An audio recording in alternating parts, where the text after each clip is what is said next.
Right now, without any sense of it at all, you are being carried through space at a speed that would make a rifle bullet seem like it was standing still. You feel none of it. The blanket around you feels steady. The wall across the room stays exactly where it should be. And yet, in this very moment, your body is caught up in motion, layered on motion, a kind of nested drifting that never once announces itself to your senses. Let your shoulders soften into whatever is holding you right now, because nothing you need to do about this. You don't have to brace against it, or account for it, or even really understand it before your mind is allowed to loosen. This is simply a fact of being a body in this particular universe, something that has been true every night of your life, including all the nights you slept soundly, with no awareness of it whatsoever. Tonight is no different. You can let the knowing come slowly, the way warmth spreads through cold hands held near a fire, not all at once, but steadily, gently, at its own pace. Here is the shape of the puzzle, offered slowly, without any urgency attached to it. You are sitting or lying in a room that feels, by every available signal, motionless. The floor does not lurch. The ceiling does not tilt. If you set a glass of water on a table beside you, the surface of that water would stay flat and undisturbed, showing no sign of anything unusual happening around it.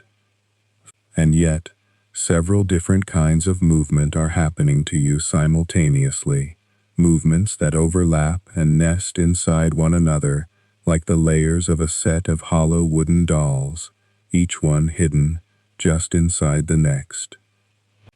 The first of these motions is a kind of spinning, slow and constant, that turns you along with everything and everyone around you in a great, silent circle. The second is a kind of traveling, a long curved path that carries you and this entire room through the darkness of space over the course of a year. There are more layers past that, motions within motions, which we'll get to in time, unwrapped one at a time so that none of it arrives all at once. But even naming just these first two is enough to raise the quiet question that this whole night is built around. If all this is true, why does the room feel so still? It's worth sitting with that question for a moment, not to solve it right away, but just to feel its shape, the way you might run a thumb along the edge of a smooth stone before setting it down. Something can be true, and also feel completely undetectable. That's not a contradiction. It's closer to a kind of hiding in plain sight, and understanding how that hiding works turns out to be one of the more calming pieces of knowledge a mind can carry, because once you understand why you can't feel it, the mystery stops being confusing and starts being almost comforting, like understanding why a lullaby works instead of just being sung to sleep by it without knowing why. Long before anyone could measure any of this, people simply trusted their senses, and their senses told them, quite reasonably, that the ground beneath their feet was fixed and unmoving. For most of human history, this was not a foolish belief. It was the most sensible reading of the available evidence. If you drop a stone from a tower, it falls straight down to the base of the tower, not off to one side. If the ground beneath the tower were rushing through space, wouldn't the stone lag behind, landing somewhere other than where it was released? This was a real argument, made by real thinkers, and it held up for a very long time, not because those thinkers were careless, but because the answer to it depends on ideas about motion that are subtle enough to take centuries to work out properly. One of the people who spent real effort on this question was an Italian scholar named Galileo Galilei, working in the early 1600s, a man who spent long nights of his own peering through a modest handmade telescope at the moons circling a distant planet, watching them swing around and around in exactly the kind of hidden orbit that raised uncomfortable questions about the Earth's own place in the sky.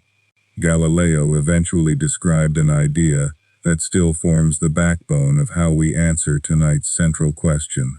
He imagined a ship, sealed below its deck, sailing smoothly over calm water. Inside that sealed cabin, he suggested, a person could not tell, by any experiment performed entirely within that space, whether the ship was sitting still in harbor or gliding steadily forward. A dropped object would fall straight down either way. Water poured from one container to another would pour the same way either way.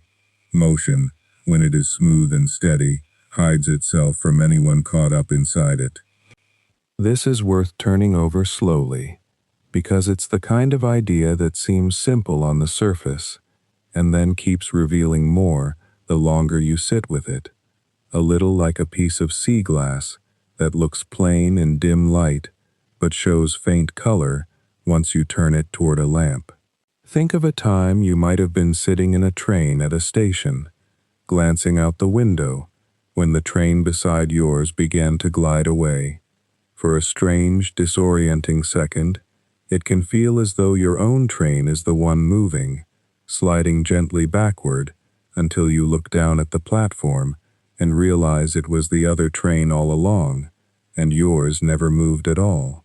That small confusion, that brief inability to tell which of you was really in motion, is a tiny, everyday echo of the exact same principle Galileo was describing with his ship. Smooth motion doesn't announce itself. It only reveals itself through contrast, through comparison with something else. Now extend that thought outward, gently, the way ripples extend outward from a stone dropped into a still pond. If a ship's cabin can hide the ship's motion from the person inside it, then a room, and a house, and a whole quiet countryside might be capable of hiding a much larger motion in exactly the same way, provided that motion is smooth enough, steady enough, free of any sudden jolts or lurches. And this turns out to be close to the heart of the answer, though not quite the whole of it, because there are a few more pieces still folded away, waiting to be opened later. For now, it's enough to simply notice the strangeness and let it sit there without needing to be resolved immediately.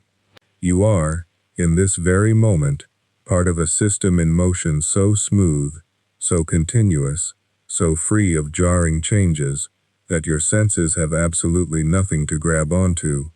Your inner ear, that small and remarkably sensitive structure tucked into the side of your head, the same one that tells you when you're tipping over or spinning in circles, was built by evolution to detect changes in motion, not motion itself. It listens for jolts, for sudden turns, for the lurch of a stumble or the swing of a fall.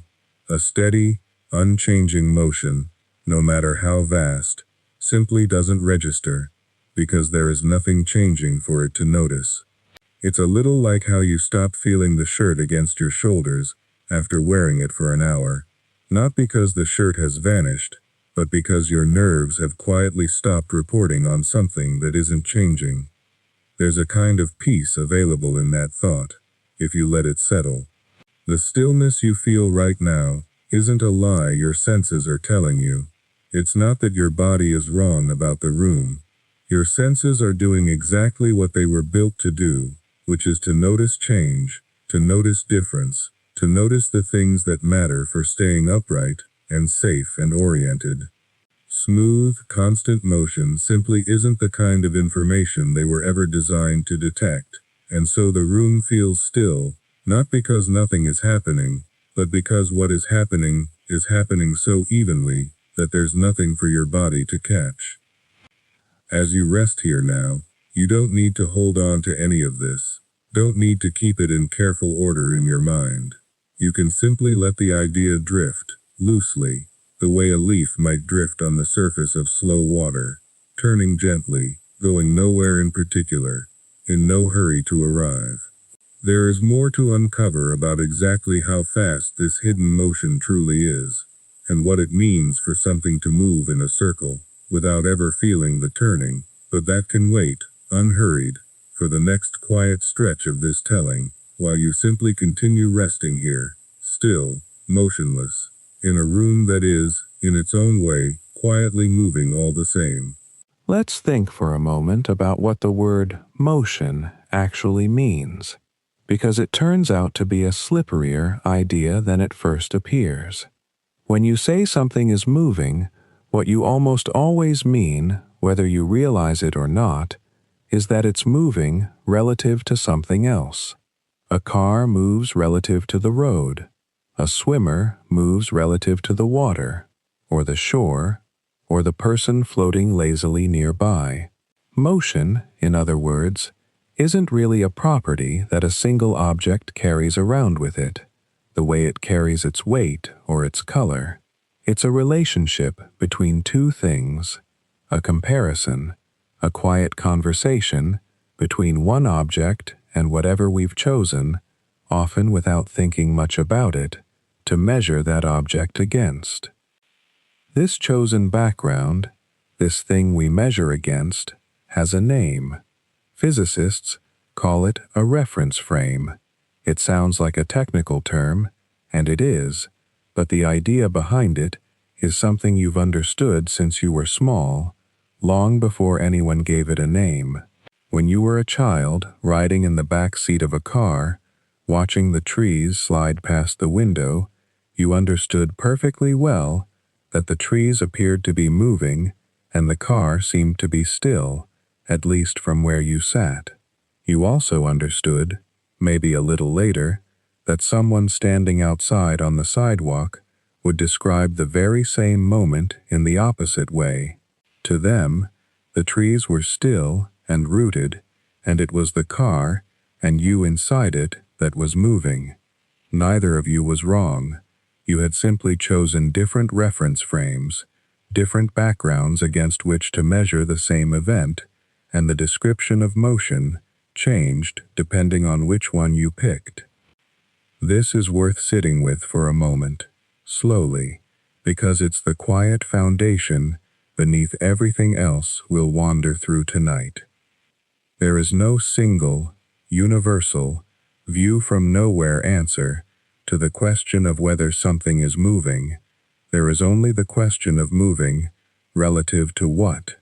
The floor beneath you now, the bed or the chair holding you, feels perfectly still relative to the walls of the room, relative to the ceiling above you, relative to the door and the window and every familiar object arranged around you the way they always are, and so, quite reasonably, you feel at rest.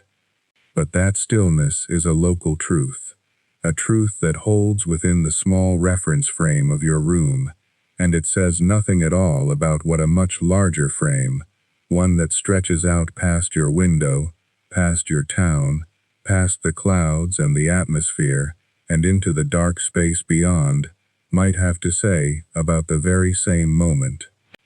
Think of it a little like reading by a single lamp in an otherwise dark house late at night.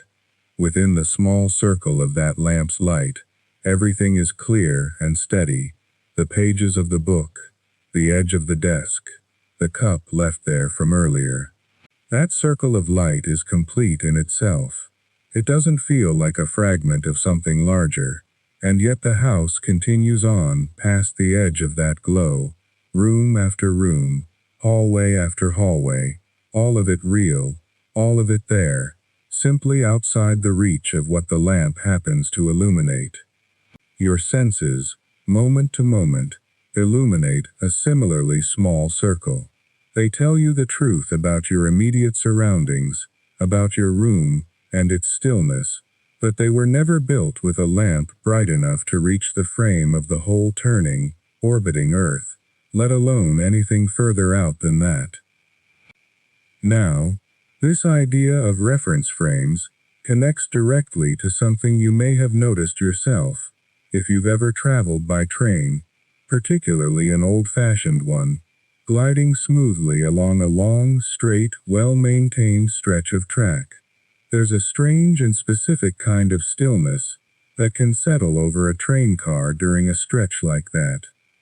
You can set a coin on its edge, on the little fold-down tray table, and if the rails are smooth enough, and the speed is steady enough, that coin will simply sit there, balanced, untroubled, as though the train weren't moving at 70 or 80 miles an hour at all. You could pour water from a cup, and the stream would fall in a perfectly ordinary straight line, the same way it would if the train were parked at the station. You could toss a small object gently into the air above your seat, and it would rise and fall back down neatly into your palm, without drifting backward, toward the rear of the car, without doing anything to betray the fact that the whole car, and you inside it, was racing across the countryside. This puzzled people once, quite seriously, long before trains existed. It puzzled sailors on ships, and it puzzled the philosophers and early scientists who spoke with them. There's a description, well known among historians of science, that comes from an Italian scholar named Galileo Galilei, writing in the early 1600s. He imagined a ship sailing smoothly on calm water, and he imagined a cabin below deck, closed off from any view of the shore, with butterflies fluttering inside it, and a small fish swimming in a bowl of water, and drops falling steadily from a bottle hung above. His argument was that, if the ship moved with a constant steady speed, in a straight line, without lurching or turning, then everything inside that sealed cabin would behave exactly as it would if the ship were sitting perfectly still in the harbor. The butterflies would drift about the cabin evenly in every direction. The drops would fall straight down into the vessel beneath them. The fish would swim about its bowl without favoring one side over another. There would be nothing at all happening inside that cabin, no clue, no hint that would let someone tell, just by watching, whether the ship was moving or not. What Galileo had noticed, and what train passengers rediscover every time they set a coin upright on a tray table, is something that turns out to be one of the deeper truths about how motion actually works. Smooth, steady motion in a straight line doesn't announce itself to the things caught up inside it.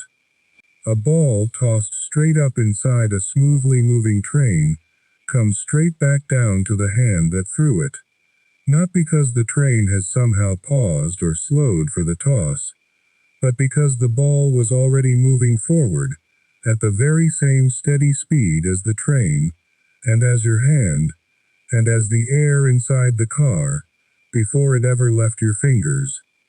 It carries that forward motion with it the whole time it's in the air, invisibly, without any effort, the same way you and your chair and the walls around you are carrying it now. So when it falls back down to a hand that has kept pace with it the entire time, and the whole small event looks, from inside the car, exactly as ordinary and as unremarkable as it would look sitting still on a kitchen table at home. It's a bit like folding a letter into an envelope before a long journey and sealing it. Whatever is written inside remains completely undisturbed by however far the envelope travels, by how many hands it passes through, by how many miles of road, or rail, or sea separate the moment it was sealed from the moment it's finally opened. The motion belongs to the envelope, to the outside, to the relationship between the envelope and the world it moves through. The letter inside held steady within its small enclosed space, simply doesn't feel any of that journey.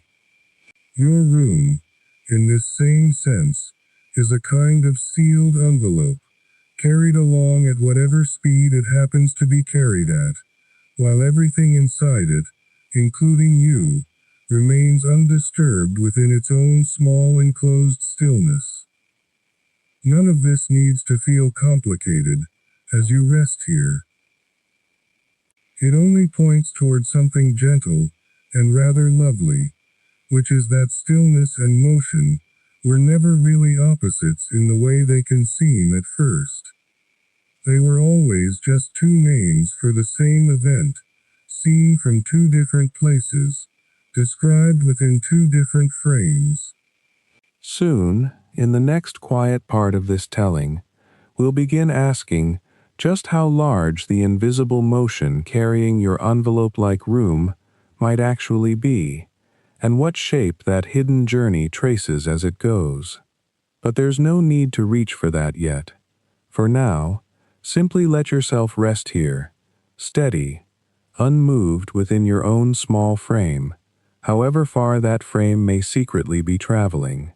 There's a difference worth sitting with quietly, and it's one that even careful thinkers took a long time to sort out properly. The difference is between moving and changing how you move. These sound almost like the same thing, said quickly, but they are not the same thing at all, and the difference between them is really the whole secret of why you can rest here so easily while the ground beneath you moves in ways you'll never consciously notice. Think of the last time you rode in a car along a long, flat, empty highway, cruising at a steady speed, nothing ahead but road and sky. If you closed your eyes in that moment, you could almost believe you weren't moving at all. The engine hums along evenly, the scenery slides by outside, but nothing inside the car nudges you one way or another. You could balance a coin on its edge on the dashboard, and it would sit there undisturbed, as calm as it would be on your kitchen table. That's the strange thing about steady motion. It doesn't announce itself to your body. It has no texture, no grip, nothing for your senses to catch hold of. But now think of what happens the instant that same car needs to brake for a light up ahead. Your body pulls forward against the seatbelt. Loose items on the seat slide toward the windshield. If you were holding a cup of coffee, you'd feel it slosh and lean. Something changed, and your body knew it changed before your mind had even finished the thought. Or think of the car pulling away from a stoplight, pressing you back into your seat, or swinging around a sharp curve, tugging you sideways as if some invisible hand had reached in and nudged your shoulder. In every one of these cases, something is different from the steady cruising down the highway, not the speed itself, but whether the speed is changing. This is the distinction that a young Italian named Galileo Galilei began working out centuries ago, rolling balls down carefully angled wooden ramps in a quiet room, timing their descent with nothing more precise than his own pulse, and later, a simple water clock, watching how far they traveled in each successive stretch of time. What he was really hunting for, underneath all that patient rolling and timing, was a way to separate two ideas that everyday language tends to blur together. One idea is speed, or how fast something is going, and in which direction. The other idea is acceleration, which is how quickly that speed itself is changing, whether it's speeding up, slowing down, or simply turning to point a new way. Speed is a state. Acceleration is a change in that state. And it turns out your body, remarkably, is built to notice only the second one. There's a reason for that, and it isn't arbitrary. Your inner ear carries small, fluid-filled chambers, lined with tiny hairs, so fine and so sensitive that shifting fluid brushes against them and sends a signal to your brain saying, essentially, Something has changed here. When you speed up, slow down, or turn, that fluid sloshes, just faintly, the way water in a glass will lean and swirl if you suddenly change how you're carrying it.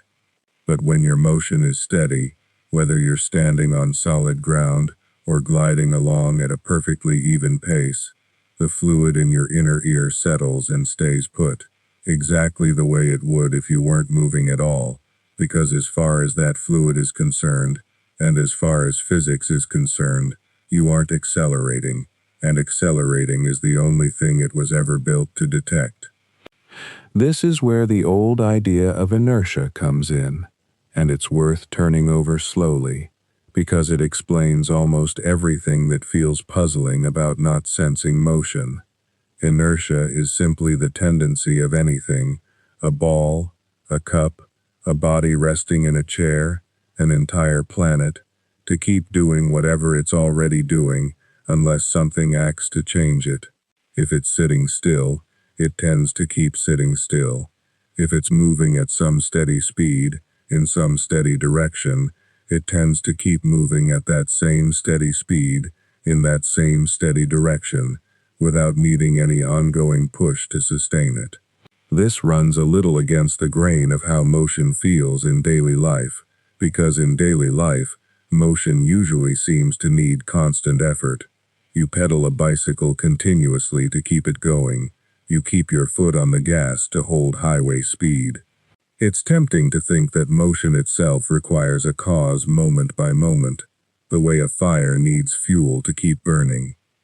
But watch closely, and you'll notice that what actually requires effort isn't the motion, it's overcoming the resistance working against it. Push a bicycle along a smooth, flat surface and let go, and it will coast for a surprisingly long stretch before it finally stops. Not because it's running out of some inner supply of motion, but because friction from the ground and resistance from the air are slowly, steadily stealing that motion away, converting it into a little warmth and a little sound, until eventually none is left. On ice, where friction is much smaller, that same bicycle would coast farther still. In the vacuum of space, where there is no friction at all and nothing pushing back, an object set moving would coast onward indefinitely, unchanging, forever, needing no engine and no fuel, and no ongoing cause of any kind to keep doing exactly what it was already doing. So the natural state of things, once you strip away friction and air resistance, and all the ordinary drag of daily life, isn't stillness. It's steady, uninterrupted motion, or equally, steady, uninterrupted rest. And physics treats these two as fundamentally the same kind of thing, because there's genuinely no experiment you could perform sealed inside a smoothly moving room that would tell you which one you're in. This is really what your envelope was demonstrating a moment ago, without needing a single word to explain itself. What inertia costs something is only when its motion is being changed, when it's being sped up, slowed down, or turned aside from the straight, steady path it would otherwise keep following forever. And this changing is precisely what you feel, every single time. Step onto a bus that lurches forward from a stop, and you feel your body left behind for a fraction of a second, tipping backward, because your body's inertia wants to keep resting exactly where it was, while the floor of the bus is suddenly accelerating forward beneath you. Ride an elevator as it begins its ascent, and you feel briefly heavier, pressed down into the floor, because the floor is accelerating upward into you before your body has quite caught up. Round a curve too quickly in a car, and you feel yourself pressed against the door, not because some mysterious outward force is flinging you there, but because your body's inertia is trying to travel onward in a straight line, while the car curves out from underneath that straight path, so the door has to bend your path along with it, and you feel that gentle press as the reminder. Even something as small and ordinary as a bump in the road works this way. It isn't the road's height itself that jostles you, since a perfectly smooth, perfectly level highway wouldn't jostle you at all, no matter how fast you traveled along it. It's the sudden upward jolt as your seat rises to meet the bump, and then the sudden drop as it falls away again. Tiny accelerations, up and then down, faster than you could consciously count them, registering in your inner ear and in the pressure against your skin as a series of small, sharp changes rather than as motion itself.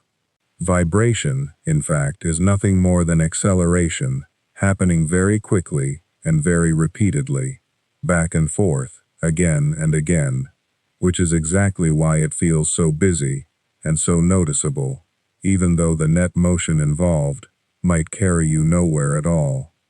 So the pattern, gently repeated in every one of these examples, is always the same one.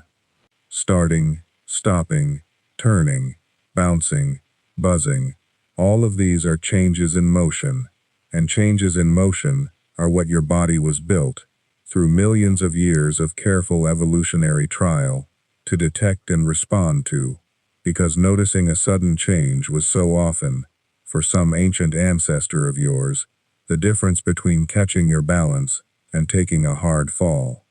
But steady motion itself, motion that neither speeds up nor slows down nor turns, motion that simply continues, leaves nothing for that same inner machinery to catch hold of, and so it passes beneath your notice as smoothly and as silently as a whole planet, quietly keeping its own steady, patient pace. Let's talk, now, about the particular motion Earth is keeping, since it helps to have real numbers in mind, numbers you can hold loosely, the way you'd hold a stone in your palm without gripping it. Picture the Earth as a great sphere, spinning once around its own axis every 23 hours and 56 minutes, a span so close to a full day that the two have simply merged, in human experience, into the single word we use for sunrise to sunrise. That axis runs, invisibly, from the North Pole down through the center of the planet to the South Pole, and everything on Earth's surface is carried around that line once during that stretch of time. But here is the detail that tends to surprise people. Turning it over for the first time late at night, not everything moves at the same speed while it does this turning. A spinning record and a spinning planet share a curious feature, which is that the outer edge always has farther to travel than a point near the center, since it has to trace a much larger circle in the very same span of time. Stand at the equator, that imaginary belt running around Earth's widest point, and you are being carried in a circle some 24,900 miles around, roughly 40,000 kilometers, and you complete that whole enormous loop in one day. Do the simple arithmetic, the kind you might do half asleep, dividing that distance by 24 hours, and you arrive at a speed of about 1,000 miles an hour, a little over 1,600 kilometers an hour, which is faster than most commercial airliners cruise at altitude. Someone standing barefoot on the equator right now, feeling nothing more dramatic than a light breeze, is being swept through space at a speed that would be terrifying to contemplate if it were a car, or a plane, or anything that could crash. And yet nothing crashes, because nothing is changing. The speed is enormous, but it is also, moment to moment, exactly the same speed it was a second ago, and a second before that, which is the entire, quiet secret we have been circling around in every section so far. Now walk, in your mind, away from the equator, up toward one of the poles, and notice what happens to that circle you are tracing. Because Earth is round, the circles of latitude, those invisible rings running parallel to the equator, shrink steadily in size the farther you travel from it, the way the rings on a peeled orange grow smaller as you approach the stem. In the middle latitudes, where a great many cities happen to sit, Cities like Frankfurt, or London, or New York, or Tokyo, the circle a person traces in one day might be something closer to 17 or 18,000 miles around, instead of nearly 25,000, which means the speed drops correspondingly, down to perhaps 700 or 800 miles an hour rather than 1,000. Travel further still, up past the Arctic Circle, and the circles keep shrinking, tighter and tighter, until at the poles themselves, the circle vanishes to almost nothing at all. A person standing exactly at the North Pole, if such a person bundled themselves warmly enough to try it, would barely be moving in this rotational sense whatsoever, merely turning in place once a day, like the very center of a record, or the pin at the middle of a compass, while a friend at the equator swept past at a full 1,000 miles an hour, a quarter of the planet away. This is worth sitting with for a moment, because it means the speed at which the ground beneath you is moving depends entirely on your latitude, on how far up or down the globe you happen to be standing, and it is a speed that changes only very, very gradually as you travel, so gradually that walking from your bed to your kitchen changes it by an amount too small to ever notice or measure without fine instruments. It is also, crucially, a speed you already share completely with everything immediately around you. The floor of the room you are lying in is moving at that same rotational speed. The walls are moving at it. The air filling the room, all of it, every quiet cubic foot, is moving at it too, carried along not by wind or weather, but simply by being attached, gravitationally, and through the ordinary friction and pressure of contact, to the same turning planet everything else is resting upon. This matters, because it answers a question that occurs to almost everyone, eventually, usually while watching clouds drift by, on an otherwise still afternoon, or while sitting in a parked car, and noticing the world seems to hold together just fine. If the ground is racing along at 700 or 800 miles an hour, why doesn't the air get left behind, the way your hair gets swept back when you stick your head out of a moving car window? The answer is that the air isn't a separate thing being dragged along behind a faster moving Earth. The air is turning with the Earth, has been turning with the Earth, since long before there were ears to hear wind or skin to feel it, held close by gravity, and given its motion by the same rotation that moves the ground beneath it. There is no relative difference in speed between the air just above your head and the floor just below your feet, and where there's no difference in speed, there's nothing to feel, no gust, no drag, no resistance at all from that shared underlying motion, only the small, separate, local breezes that come from temperature differences and weather systems, which are an entirely different and much gentler story.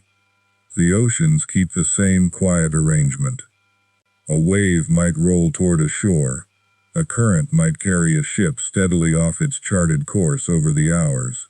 But the ocean as a whole, the vast body of water draped over most of the planet's surface, turns together with the seafloor beneath it and the continents beside it, all sharing the same rotational speed at any given latitude.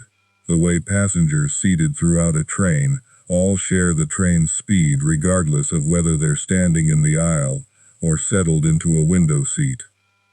And buildings, of course, being solidly bolted to the ground they're built upon, share this motion as completely as the ground itself does, which is why no engineer has ever needed to design a skyscraper to withstand the stress of the planet's rotation, only the comparatively modest stresses of wind and settling and the occasional shifting of the earth beneath its foundation. And you, lying wherever you happen to be lying right now, share it too, completely and without effort, the same way a coin, resting on a spinning turntable, shares the turntable's motion rather than sliding off toward the edge, so long as the turntable moves steadily and doesn't jerk or lurch beneath it. Your body isn't fighting the Earth's rotation, isn't straining to keep up with it, isn't doing anything at all in relation to it, because there's no relative motion between you and the surface you're resting on for your senses to detect. Everything around you, from the mattress to the window to the distant sleeping street outside, is turning together as one single cooperating system, the way an entire orchestra might hold a single sustained, unwavering note, no one instrument straining ahead of or lagging behind another, so that what reaches the listener isn't a scramble of separate competing sounds, but one smooth, seamless tone. This shared motion is also, in its way, responsible for something you notice constantly, without ever quite connecting it to rotation at all, which is the length and rhythm of your day itself, the fact that darkness and light trade places roughly every 12 hours, rather than every 12 minutes or every 12 months.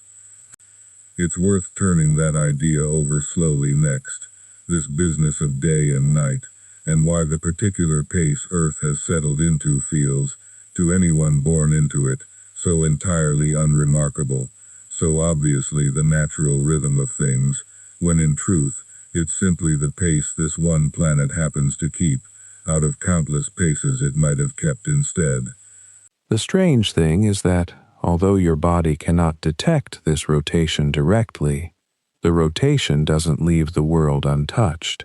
It leaves marks, faint ones, subtle ones, the kind that took patient, careful people centuries to notice and even longer to explain, but marks nonetheless, scattered across the physical world like a signature written in ink, so pale you'd never see it unless you knew exactly where to look and had the right kind of instrument, or the right kind of question, in hand.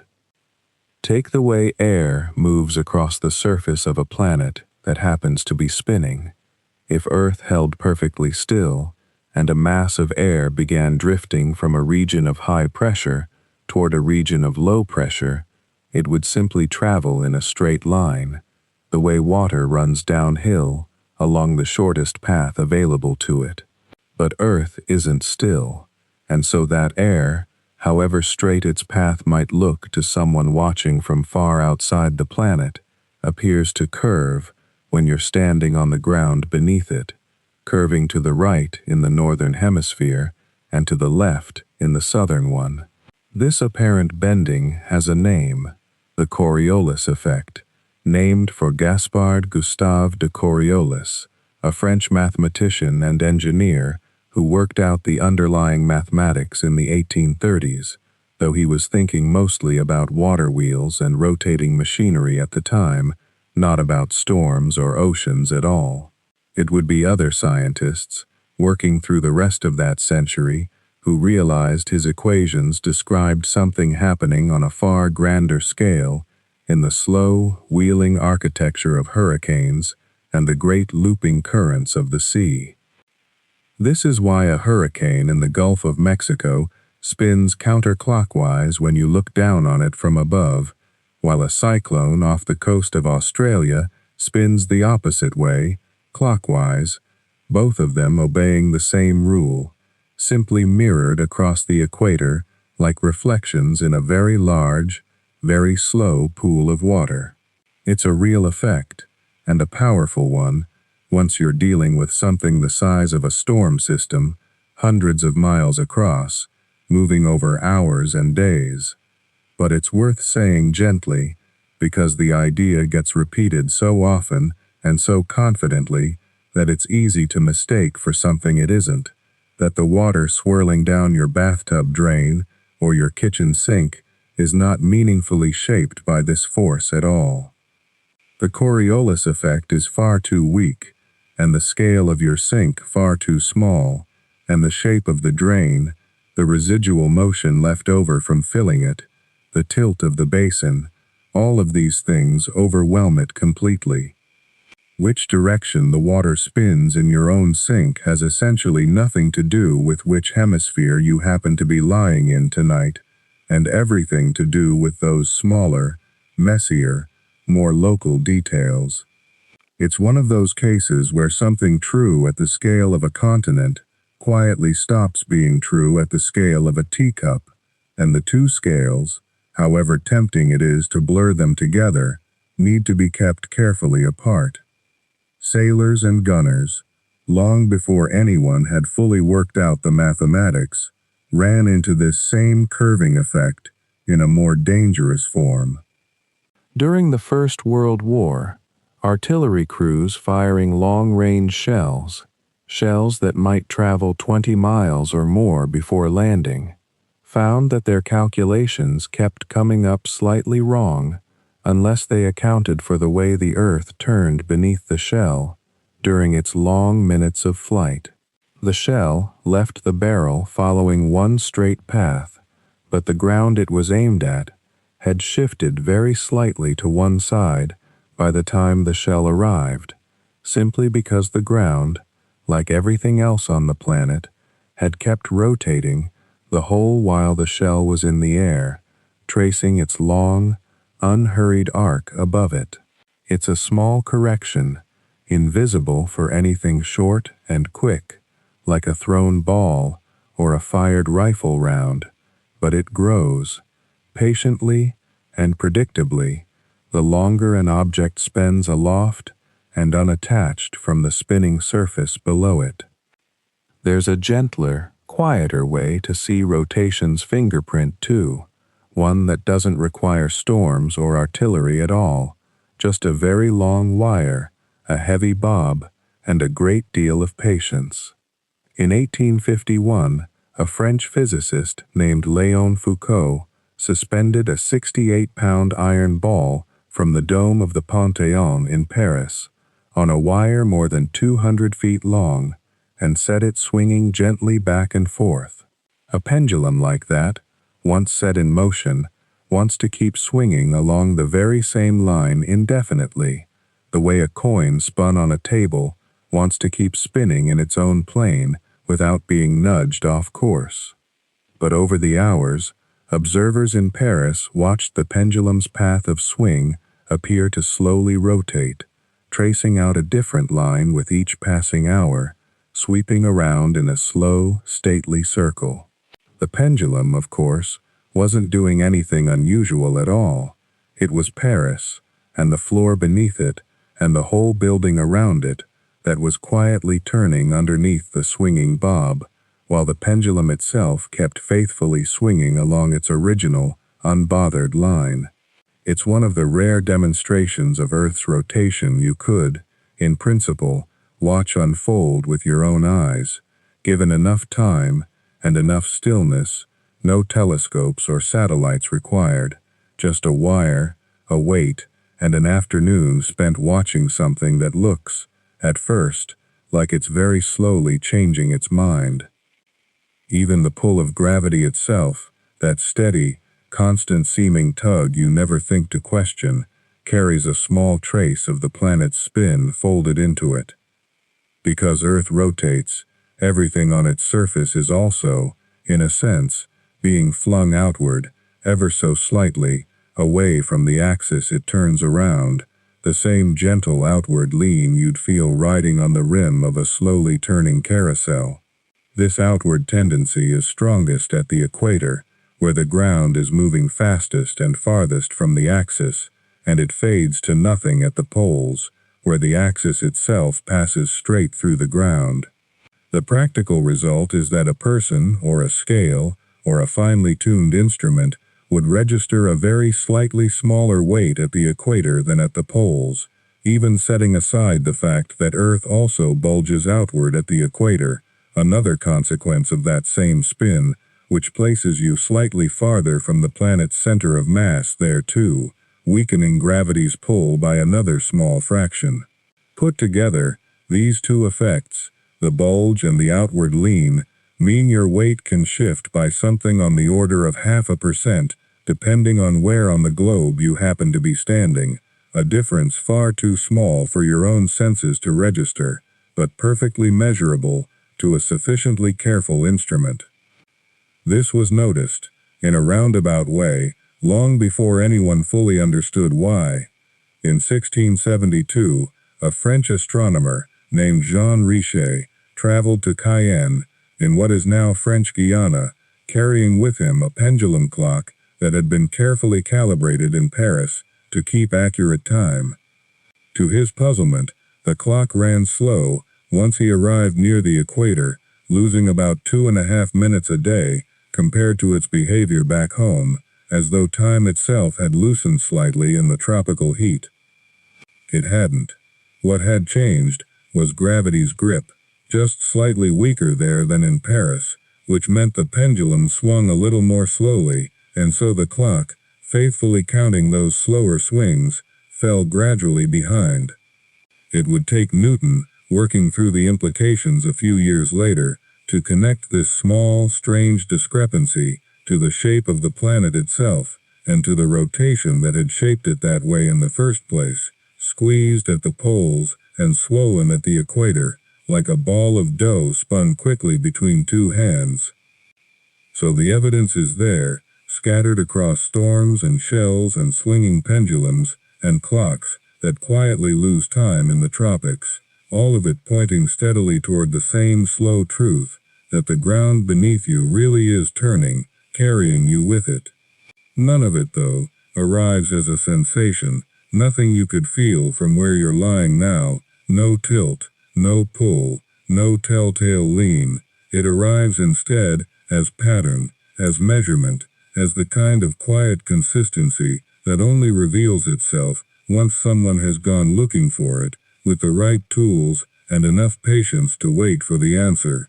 And that gap, between what can be measured so precisely and what can be felt so completely not at all, brings the mind back around, gently, to that other rhythm rotation carries with it, the one stitched into every day you've ever lived, without a second thought.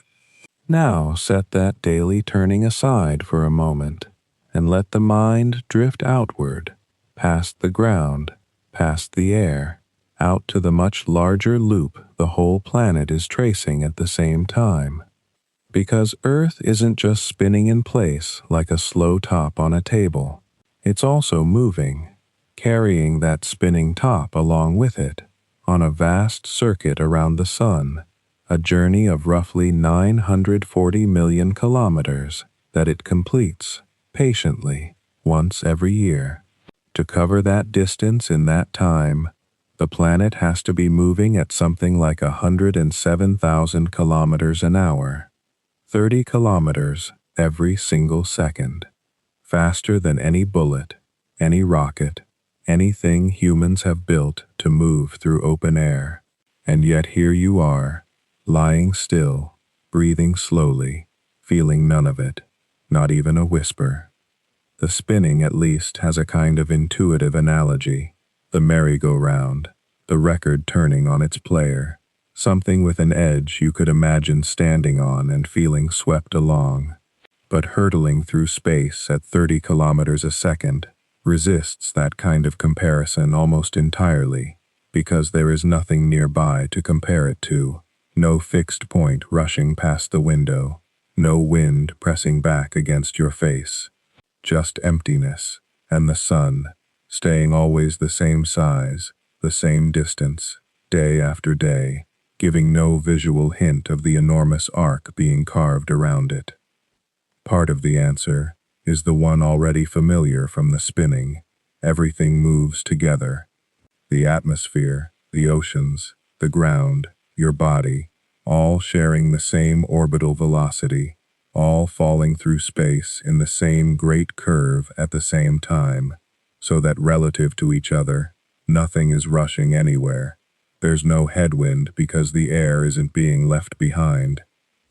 It's traveling right alongside you, at the very same 30 kilometers a second, matched precisely, the way two people jogging at identical speed on adjacent treadmills feel no relative motion between them at all, even though a spectator watching from outside might see both of them covering enormous ground.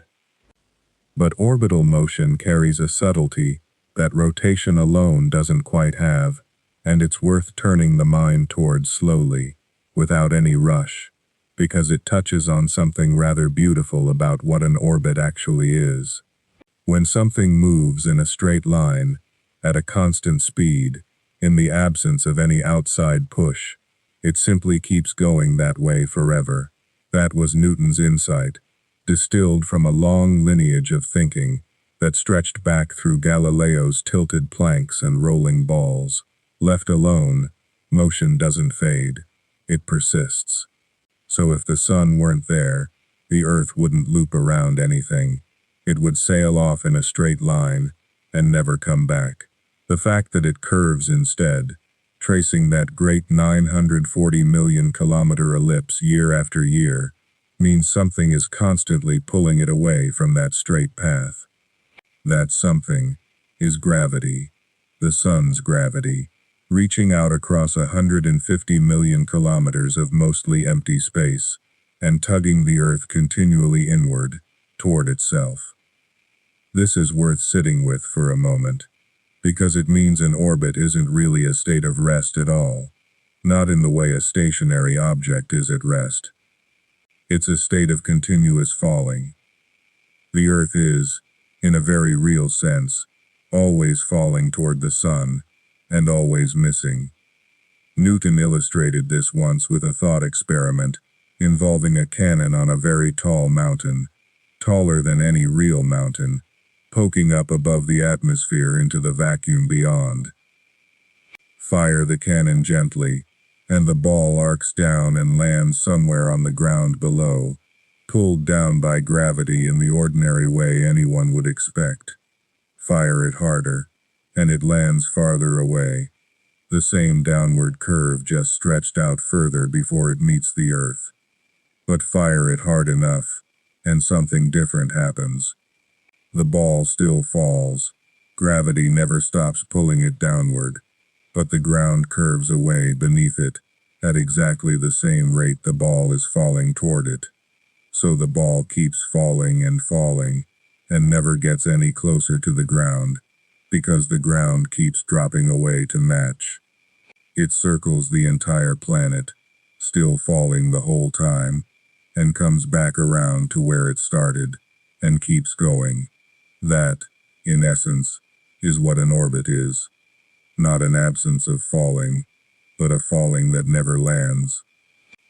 The Earth, tracing its path around the sun, is doing exactly this, just on a far grander scale, with the ground it's falling toward being an entire star, rather than a mountainside. Every second, the sun's gravity pulls the Earth inward, off the straight line it would otherwise travel, and every second, the Earth's own forward motion carries it far enough sideways that instead of spiraling into the sun, it merely curves, tracing out that long, graceful ellipse, falling continuously and endlessly missing, decade after decade, epoch after epoch, for as long as the solar system has existed in anything like its current arrangement. This matters for why nothing feels amiss, because falling, done smoothly and without obstruction, doesn't produce any sensation at all. This can feel strange to consider while lying in bed, gravity pressing you gently, but unmistakably into the mattress. But think instead of an elevator whose cable has been cut, an image nobody would want to experience firsthand, but a useful one to imagine carefully for a moment. Everyone, and everything inside, the passengers, their bags, loose coins in a pocket, would fall at exactly the same rate, and because everything falls together, nothing presses against anything else. The floor doesn't push up against your feet, because the floor is falling out from under them, at the same speed you are.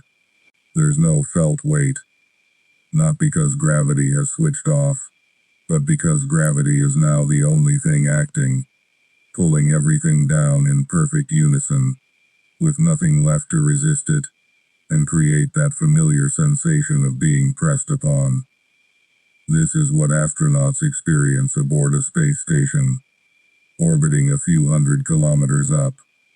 Gravity there is still almost as strong as it is at the surface, only slightly diminished by the extra distance. What's different is that the station, and everyone in it, are in that same continuous, matched fall Newton described with his cannon, all curving around the planet together, all falling at once, so nobody presses against the floor and nothing feels like weight at all.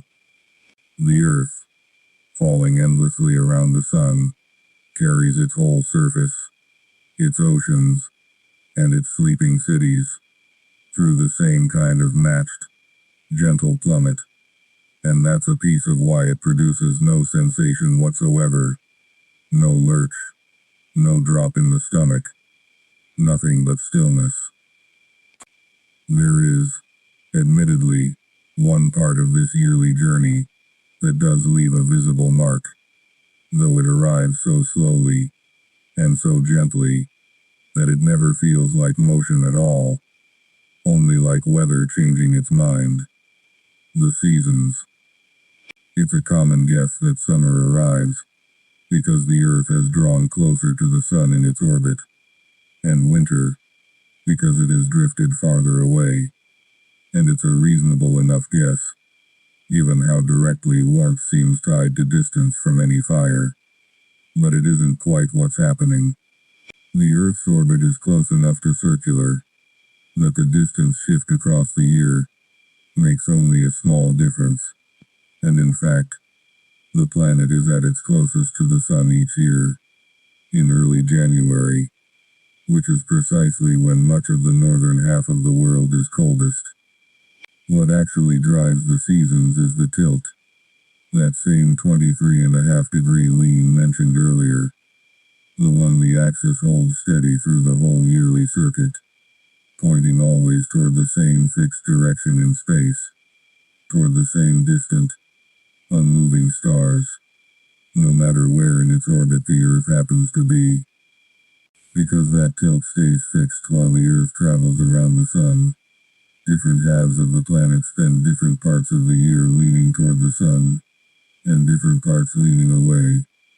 And it's that lean, that changing angle at which sunlight strikes the ground, rather than any real change in distance, that spreads warmth more directly across one hemisphere for a while and then, months later, across the other.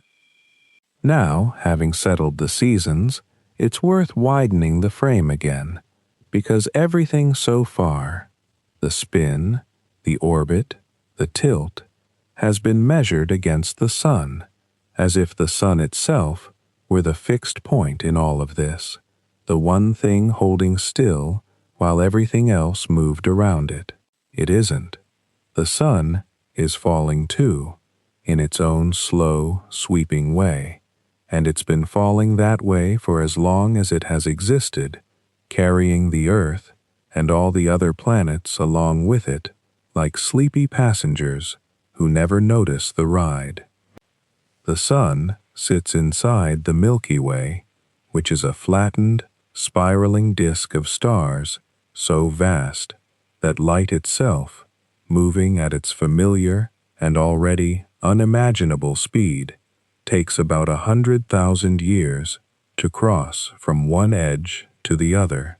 The sun is not near the center of this disk.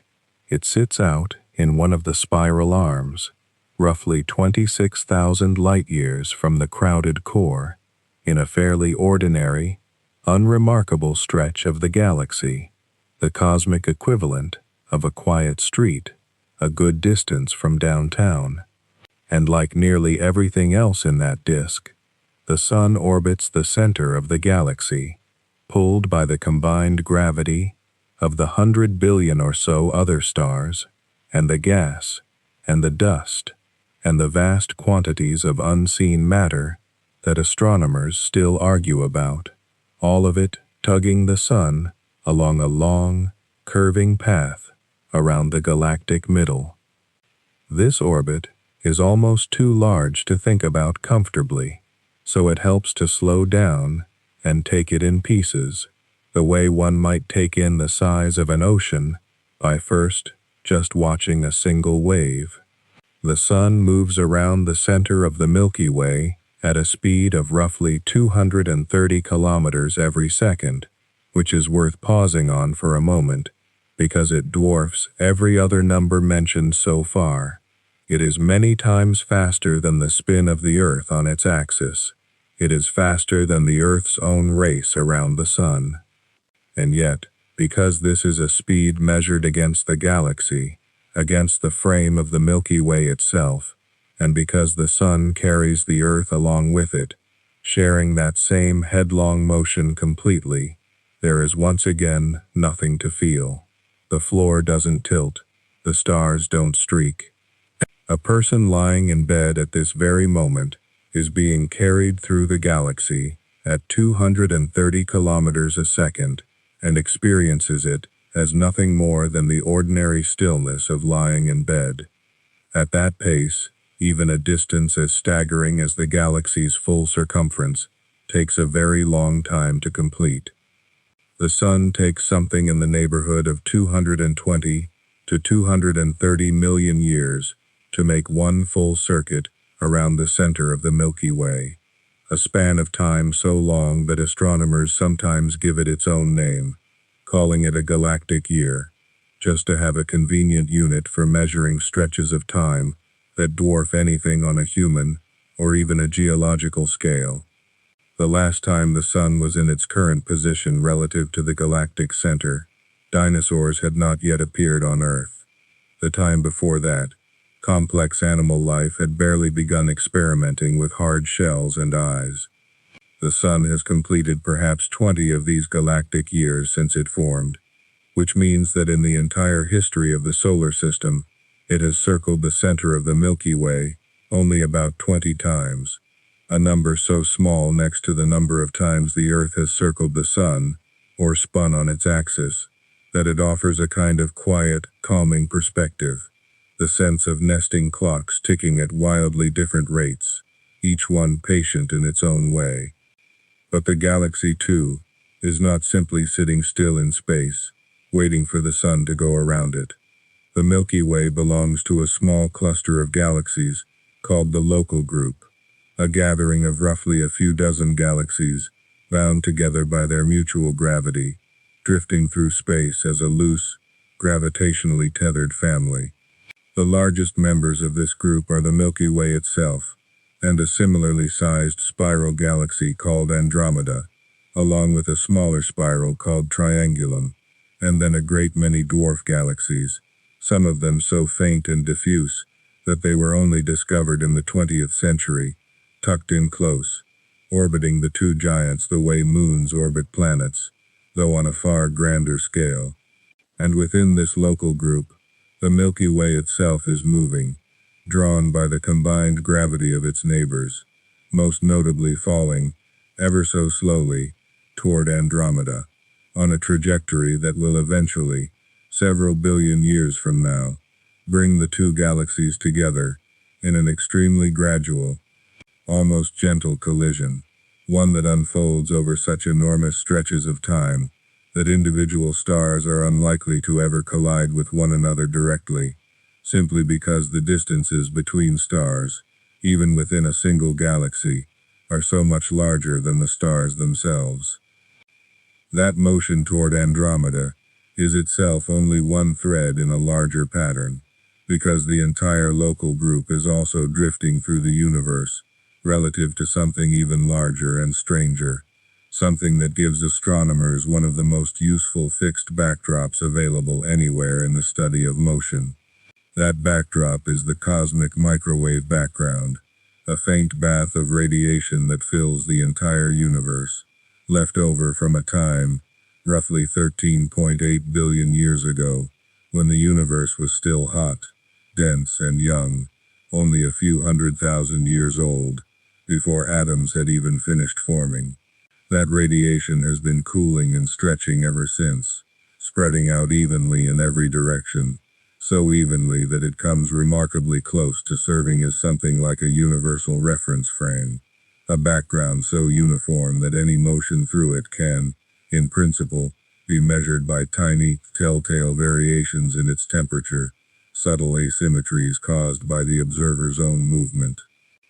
And when astronomers measure the motion of the local group against this background, they find that it too is moving, and moving quite fast, somewhere around 600 kilometers per second relative to the cosmic microwave background, sweeping in a particular direction across the sky, pulled by the gravity of enormous structures further out, vast concentrations of galaxies whose combined mass tugs on everything nearby, including the modest neighborhood the Milky Way calls home.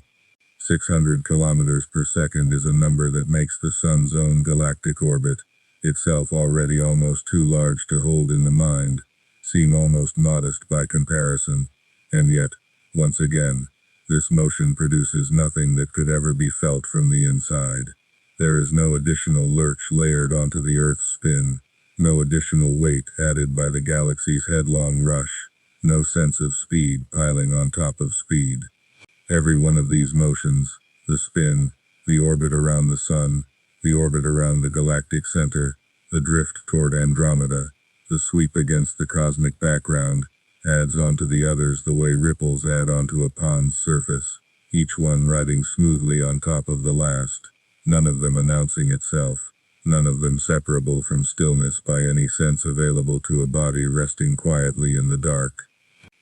It's worth noticing, too, that every single one of these speeds, the Sun's 230 kilometers per second around the galaxy, the local group's 600 kilometers per second against the cosmic background, only makes sense once it's tied to a named frame, a stated backdrop against which the motion is being measured. Speed on its own, disconnected from any frame, is a bit like a direction without a starting point, technically incomplete, unable to mean anything until something else is specified. 230 kilometers per second relative to the galactic center is a real, well-measured number. The same object might have an entirely different speed relative to Andromeda, or relative to the cosmic microwave background, or relative to some other galaxy entirely, and none of those numbers would be wrong, because each one is simply describing the same motion from a different vantage point. The way a person's speed while walking down the aisle of a moving train is different depending on whether it's measured against the train, or against the ground the train is rolling over, or against the Sun the ground itself is quietly orbiting.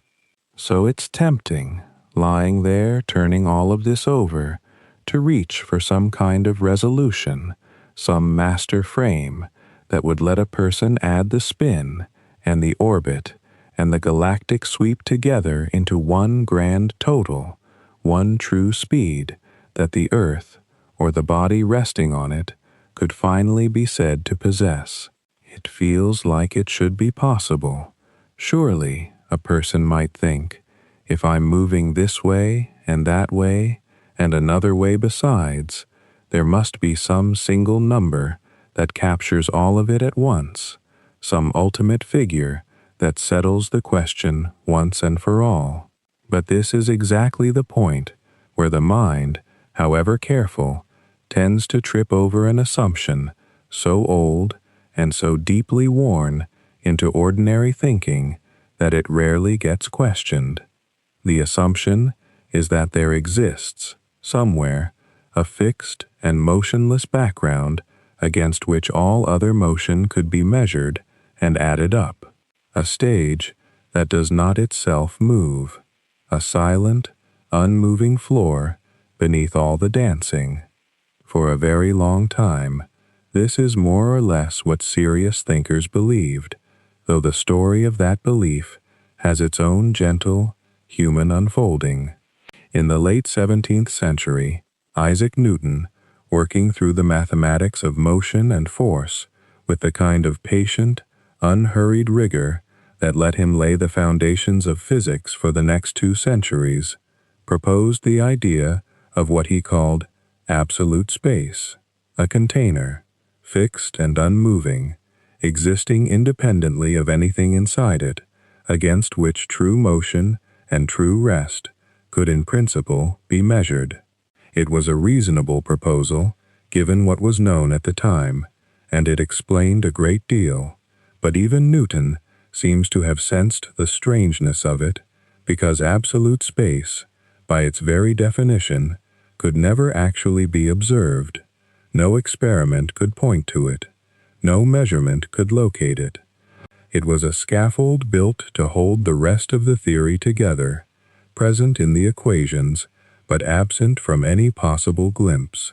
Newton did, however, believe he had found indirect evidence for something like it, and the story is worth sitting with for a moment because it touches directly on centrifugal force and rotating frames, two of the more genuinely confusing ideas that tend to visit a tired mind. Newton imagined a bucket of water hanging from a rope, twisted up tightly and then released so that it began to spin. At first, just after release, the bucket spins, but the water inside sits still, and its surface stays flat, undisturbed.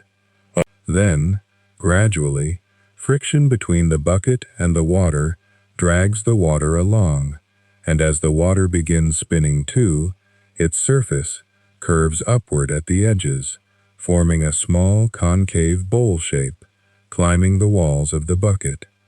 Newton's question was simple and sharp. What is the water spinning relative to? By the time the surface curves, the water and the bucket are moving together, not sliding past each other at all, so the curvature can't be explained by the water's motion relative to the bucket.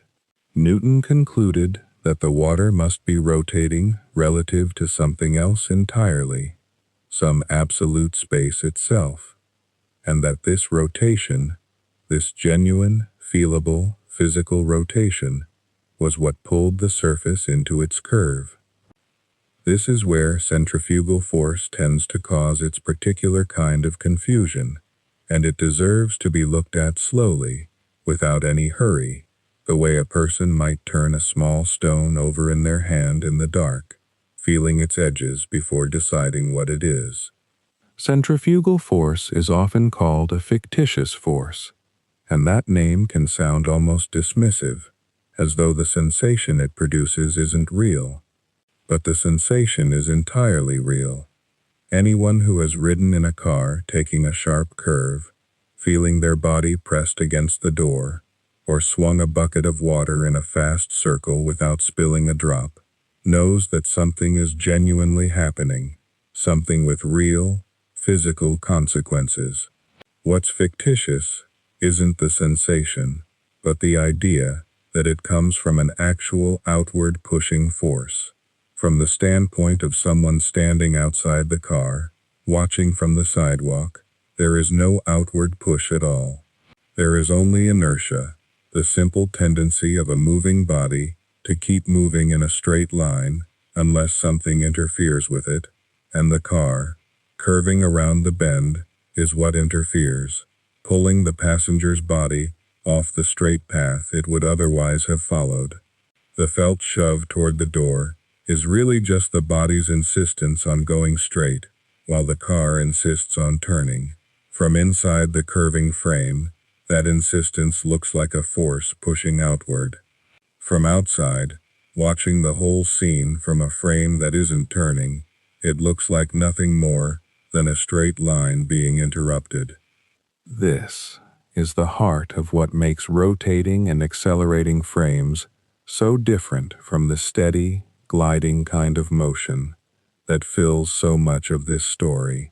A frame moving in a straight line at an unchanging speed, the kind sailors and philosophers have puzzled over for centuries, produces no felt effects at all, no matter how fast it's going, which is why a smoothly cruising ship or a smoothly cruising planet gives no hint of its speed to anyone resting inside it. But a frame that is turning, or speeding up, or slowing down, is different in kind, not just in degree, Turning and accelerating frames do produce felt effects, real ones, measurable ones, things like the outward lean in a curving car, the way a merry-go-round tugs at a rider's arms, the way a plane taking off presses a passenger back into the seat. The Earth's rotation, though it happens continuously, is gentle enough, and the Earth large enough, that this particular felt effect, the outward centrifugal tendency, is so mild, it disappears into the background of ordinary sensation almost entirely, noticeable only in its faint influence on the shape of the planet itself, which bulges very slightly at the equator, or in tiny patient deflections like the way large-scale weather systems curve instead of traveling in straight lines. It is there, but it is far too gentle to register as anything a body could actually feel, while lying still in the dark. Newton took his bucket experiment as proof that absolute space, and therefore absolute rest, must be real, because the water's curving surface seemed to demand some backdrop to be rotating against. But this idea, so solid for so long, eventually loosened under further questioning, much the way a knot loosens once someone finally finds the right thread to pull. In the late 19th century, the physicist and philosopher Ernst Mach looked at the same bucket and asked a quietly unsettling question. How do we know the water's curving surface is caused by rotation relative to empty absolute space, rather than rotation relative to all the other matter in the universe, the distant stars and galaxies whose combined presence might somehow be responsible for the effect? Mach never worked out a complete theory to answer his own question, but the question itself was enough to loosen Newton's absolute space from its throne, and it planted a seed that would later grow, in Einstein's hands, into a picture of the universe with no fixed background at all, only relationships between things, motions defined relative to other motions, all the way down.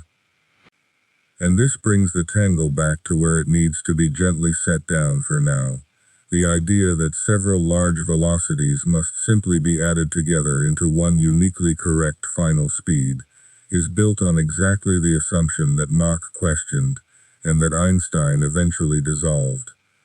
It assumes there's a true zero out there somewhere, an absolute rest that all other speeds could be measured against and summed relative to, the way a person totals up several debts against one shared currency. But there is no such shared currency for velocity, no absolute rest tucked away anywhere in the universe waiting to serve as the final answer. Every speed mentioned so far, the spin of the Earth, its orbit around the Sun, the Sun's sweep around the galaxy's drift through the local group, is a true and correctly measured number, but only relative to its own particular backdrop, and there is no meta-backdrop standing behind all the others, no umpire frame that could declare one of these numbers to be the real one, and the rest to be lesser reflections of it. Asking for the Earth's one true total speed turns out to be a bit like asking for a person's one true distance from everything, as though distance could exist without first naming the place being measured from. It's a question that feels like it should have an answer, right up until the moment it's turned over carefully enough to notice that it was never quite the right kind of question to begin with, and it is that noticing, more than any single fact about spin or orbit, that quietly dissolves so much of the confusion this whole slow unwinding has been circling around. So let the question rest there, unresolved in the gentlest possible way, and let the mind drift toward something a little more bodily, a little more immediate, because underneath all the physics of frames and velocities and absolute rest that never existed, there's a simpler puzzle sitting quietly in your own skull, one you carry with you every night without ever needing to think about it. How does the body know it's moving at all? Not the Earth, not the galaxy, just you. This particular arrangement of bones and fluid and nerve endings lying here right now. What tells you, without a single glance, whether you are still or turning, upright or tilted, at rest or falling? The answer lives mostly in a space smaller than a fingertip, tucked into the temporal bone on each side of your head, in a structure so strange-looking that early anatomists gave it a name borrowed from architecture. They called it the labyrinth, and it is, in its own miniature way, a maze.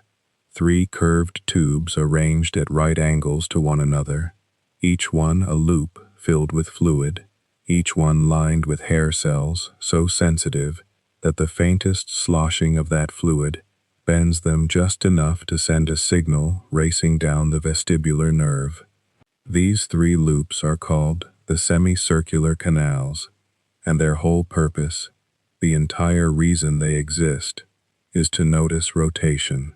Turn your head to the left, and the fluid in the relevant canal lags behind for a fraction of a second, the way water in a glass swirls a little after you've already stopped turning the glass itself. That lag, that tiny relative motion between the fluid and the walls containing it, is what your body actually detects.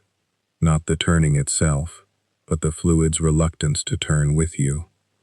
It's a strange thing to sit with, that your sense of spinning is built entirely on inertia, on the fluid's own stubbornness, its tendency to keep doing whatever it was already doing until something drags it along. In a sense, your inner ear is a tiny, wet, biological demonstration of the very physics this whole story has been circling. The fluid doesn't know or care what's turning it. It only responds to the difference between where it was and where the canal walls are now, exactly the way a passenger in a swerving car feels flung to one side, not because some new force reached in and grabbed them, but because their body wanted to keep traveling in a straight line while the car curved out from under them. Next to the canals sit 2 other structures, small sacs called the utricle and the saccule, and these handle a different kind of sensing altogether. Instead of fluid in loops, they contain tiny crystals, calcium carbonate crystals, resting on a bed of gel above a carpet of hair cells. These crystals are heavier than the fluid around them, so when you tilt your head, or when you accelerate forward in a straight line, gravity or inertia tugs the crystals just slightly out of alignment with the hair cells beneath them, and that small shift gets translated into a signal about tilt, or about linear acceleration, whether you're speeding up in a car, or simply leaning your head toward one shoulder while lying here. It's an elegant little machine, no bigger than a lentil, doing the work of an accelerometer using nothing but crystals and gel and the patient tug of gravity. But here's the quietly important part, the part that connects all of this back to stillness and its strange constructedness. None of these organs can detect steady motion. They only detect changes. A canal only fires when the fluid inside it is accelerating relative to the canal wall, when there's a change in the rate or direction of spin. Once you're turning at a perfectly constant rate, the fluid catches up, settles into moving along with the canal, and the signal fades to nothing, even though the turning hasn't stopped at all. This is why a figure skater mid-spin, if their eyes were closed, might genuinely lose track of whether they're still rotating once the spin becomes smooth and constant, and it's part of why the Earth's own rotation, so gentle, so unbroken, so free of any sudden lurch, gives your vestibular system nothing at all to grab onto. There's no jolt at the start of each day's spin, because the spin never started within your lifetime, never started within any human lifetime, has simply always been running steadily, since long before your inner ear crystals existed. A system built to detect change has nothing to report about a motion that never changes. Vision plays its own part in this quiet negotiation, often overruling the inner ear entirely. Sit in a train stopped at a station, and if the train beside yours begins to pull away, many people feel, for a startled half-second, that it's their own train moving. The eyes report motion, motion relative to that neighboring train, and the brain, desperate for a coherent story, borrows that visual information and assigns it to the self, right up until the vestibular system, feeling none of the expected inertia, quietly corrects the mistake. It's called vection, this visually induced sense of self-motion, and it's the same effect stirred up by an IMAX screen, swooping over a canyon, while your actual body sits motionless in a padded chair, stomach tightening slightly at a fall that never happens to the part of you doing the actual falling. This mismatch between what the eyes report and what the inner ear reports is very likely at the root of ordinary motion sickness, the queasy, cold sweat misery of reading in a moving car. The going theory, and it remains a theory, argued over in its particulars even now, is that the brain has learned, over a long evolutionary history, to treat sensory disagreement as a warning sign of poison. If your eyes say still, because they're fixed on a book that isn't moving, relative to your hands, while your inner ear says turning, because the car is taking a curve, the brain has no ready explanation for that mismatch except one deeply old and cautious guess, that such confusion is exactly what a neurotoxin would produce, scrambling the senses against one another. And so it responds the way it might respond to a toxin, with nausea, with the urge to empty the stomach, just in case. It's an old alarm system, tuned for a world of berries and mushrooms, tripped instead by paperback novels and the back seats of cars, and it's worth noting that not every researcher fully agrees this poison theory explains every case of motion sickness, only that it's the explanation with the most support so far. Then, there's proprioception, a quieter and less glamorous sense than vision or the inner ear, but no less essential. It's the body's own internal map of itself, the sense that tells you, even with your eyes shut, exactly where your elbow is bent, whether your feet are crossed, how your spine is curved against the mattress right now. It comes from receptors buried in muscles and tendons and joints, constantly reporting stretch and tension and angle, and it works together with pressure sensors in the skin, the ones registering exactly where the sheet touches your shoulder, where the pillow presses beneath your ear, to build a picture of a body that is, right now, being held rather than falling. That sensation of being held, of contact and support, is itself a form of evidence your brain uses to conclude that everything is still, evidence entirely separate from anything the inner ear or the eyes are contributing. And there's one more channel worth including, a subtler one, vibration, sensed by specialized receptors in the skin, called Pacinian corpuscles, tuned to catch rapid, tiny oscillations, the kind you'd feel from a low hum through a train floor, or the buzz of a phone against a nightstand. These same receptors, in principle, are sensitive enough that they could register extremely faint tremors passing through a stable surface, though in practice, the vibrations reaching a bed from something as vast and steady as the Earth's rotation are so many orders of magnitude below what any nerve ending could register that the receptors have, quite correctly, nothing at all to report. So stillness, it turns out, was never one single sensation being handed cleanly to a passive observer. It was always a vote, a quiet committee meeting held many times each second between the inner ear's silence, the eye's report of an unmoving room, the skin's confirmation of contact and support, and the proprioceptive sense of a body arranged in a familiar and unthreatening shape. When all of these agree, and they very reliably do agree, on any ordinary night, in an ordinary bed, the brain settles the matter and declares, without any fanfare, that everything is at rest. It's a conclusion, arrived at democratically among several imperfect witnesses, not a raw fact simply delivered from the world. And this is worth carrying gently into the next part of the story, because it turns out this same process of internal negotiation, this weighing and settling among competing signals, isn't only about noticing motion, it's also deeply involved in something stranger still, in how the brain decides, moment to moment, what even counts as here.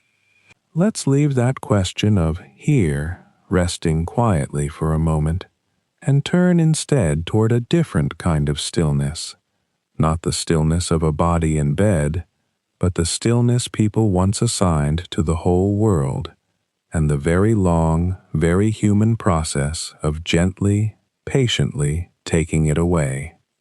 For most of history, the ground being at rest wasn't a hypothesis anyone felt the need to defend. It was simply the floor of experience, the assumption underneath all other assumptions. If you asked a farmer in ancient Mesopotamia, or a fisherman on the coast of the Aegean, or a shepherd watching the sky from a hillside in the Andes, whether the earth beneath them was moving, the question would have seemed strange, almost backward, the way it would seem strange today if someone asked you to prove that the chair you're sitting in isn't secretly falling. The evidence for stillness was, after all, everywhere. Drop a stone, and it falls straight down, not backward, not at a slant, but straight down, exactly the way you'd expect it to if the ground weren't rushing along beneath it at any appreciable speed. Stand still, and the wind that occasionally brushes your face comes and goes on its own schedule, unconnected to any grand and constant rush of moving air that a spinning or hurtling planet might be expected to produce. And the sky itself seemed to offer its own quiet confirmation, night after night, as the stars wheeled overhead in stately, unhurried circles, appearing to travel around a fixed and steady observer, rather than the observer traveling beneath them. Everyday geocentrism, in other words, wasn't a failure of imagination.